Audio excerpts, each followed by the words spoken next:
Welcome to Start Here, the very special mini-series within SugarMamma's Fireplay, where I answer your real-life questions with practical, empowering steps to help you finally get started.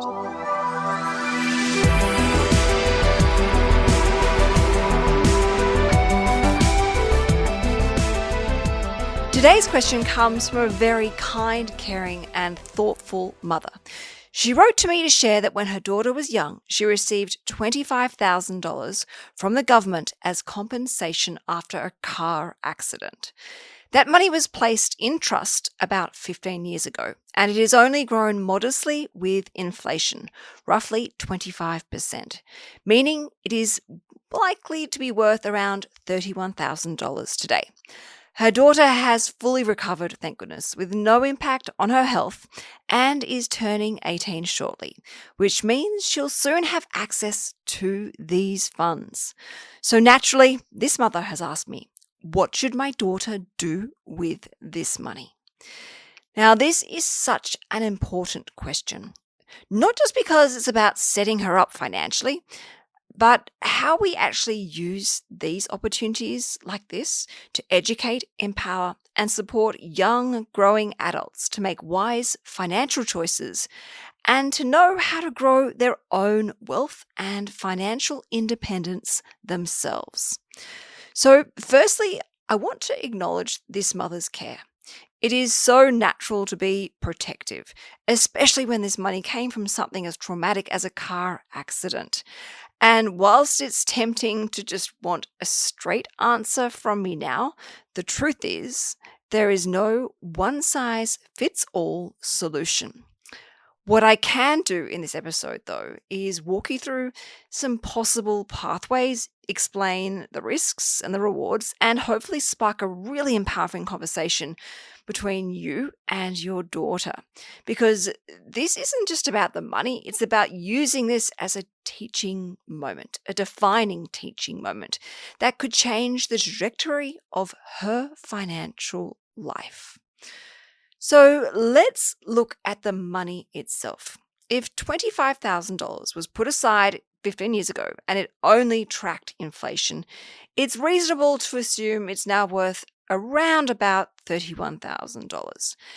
Now, that is a significant amount of money for an 18-year-old. It could be used to tick off short-term goals, provide long-term security, or mix of both. But before rushing into decisions, it's really important to think about the timeframes and the actual goals themselves.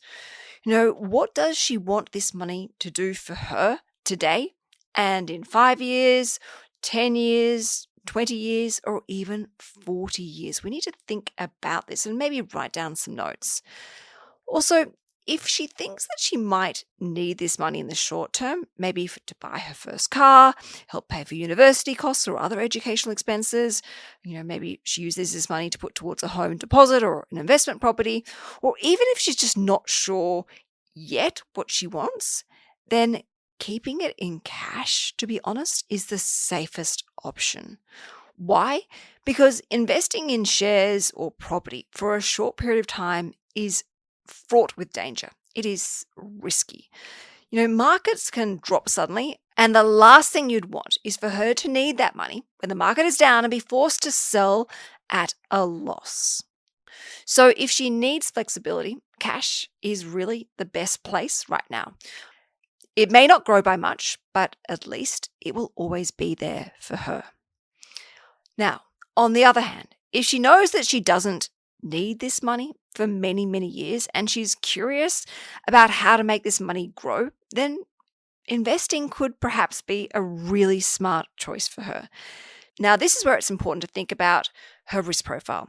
At age 18, with potentially decades ahead before she needs this money, she might be suited to some growth investments like ETFs, listed investment companies, or even individual shares if she wants to do this. These offer strong long-term returns, but they come with obviously an increased amount of risk and volatility, particularly in the short to medium term.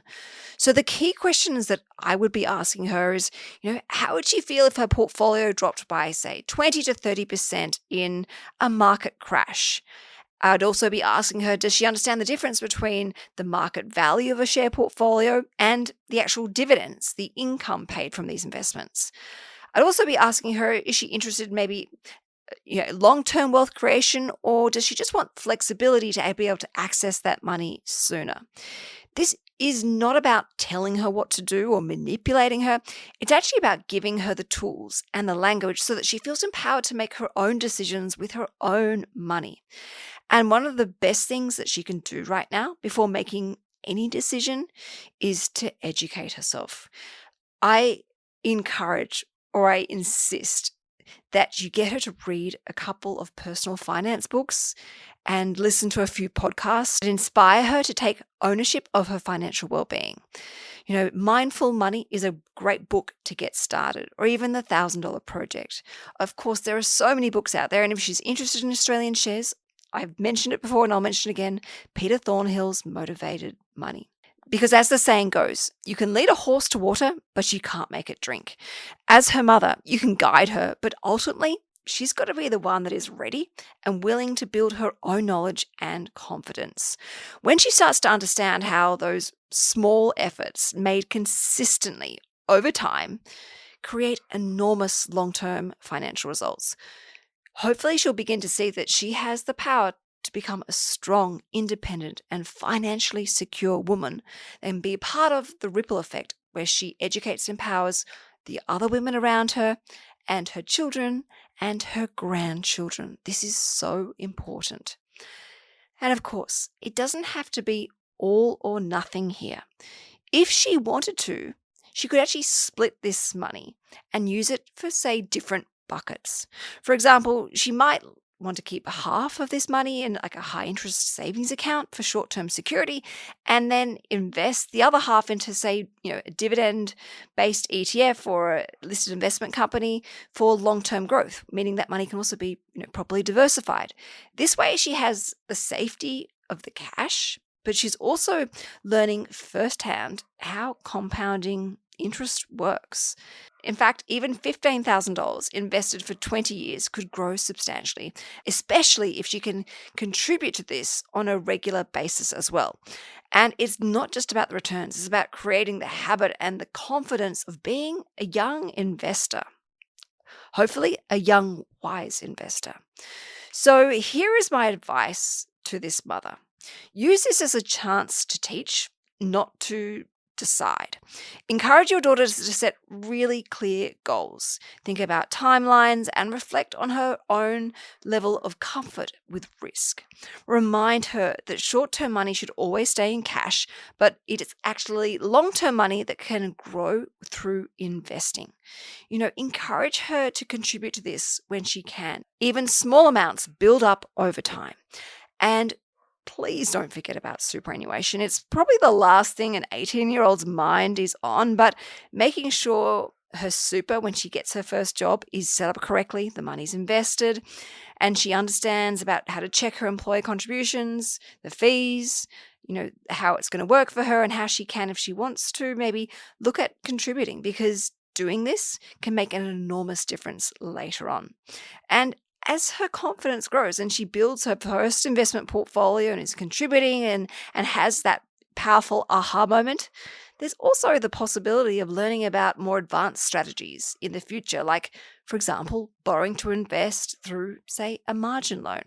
Now, this is not something she needs to rush in by any means, and it is most definitely a high-risk strategy that should always be done with professional personal advice from a licensed financial planner and with a very clear plan in place so that you can proactively navigate those risks and obviously strategically minimize them as much as possible. But when a gearing plan is done the right way, for the right reasons, and at the right stage of life, it definitely can accelerate the wealth creation journey. And it's something I started doing when I was in my early 20s, actually. But of course, it's most definitely not for everyone, but it's always worth her knowing about this particular tool and strategy and how that it exists, and so that when she is older one day and more experienced and then financially ready, she'll know whether it's right for her or not and how to set it up and do it in the best way for her. And of course, most importantly right now, frame this not as a burden, and not that I think you're framing it as a burden, but for other listeners in similar situations, but think of this as a gift. This money is a chance for her to learn, to grow, and to start her adult life with a financial head start, if you want to call it, something that many young people never really get. So, no, I'm sorry, there's no single right answer for you right now, but with education, empowerment, and the space to learn through books, through podcasts, and lived experience, she'll be in the best possible position to turn this gift into something so much bigger over her lifetime. And maybe one day, when the time is right, she'll even be ready to explore more advanced strategies, but always doing so with confidence and knowledge by her side. So thank you so much to this mother for such a thoughtful question and for caring so incredibly deeply about your daughter's financial future. If this particular episode resonated with you, can you do me a huge favor? Can you please, number one, go and share it with a friend who might also be thinking about how to guide their kids with money? Number two, can you please leave me a rating and a review? And of course, remember, if you would like me to answer your questions in the future for any of the Start Here episodes, please make sure you send me a DM on Instagram at SugarMamma TV or at my lifestyle account, Canna Campbell Official. In the meantime, keep that financial fire burning bright within, and I'll connect with you next Monday morning on Sugar Mama's Fire.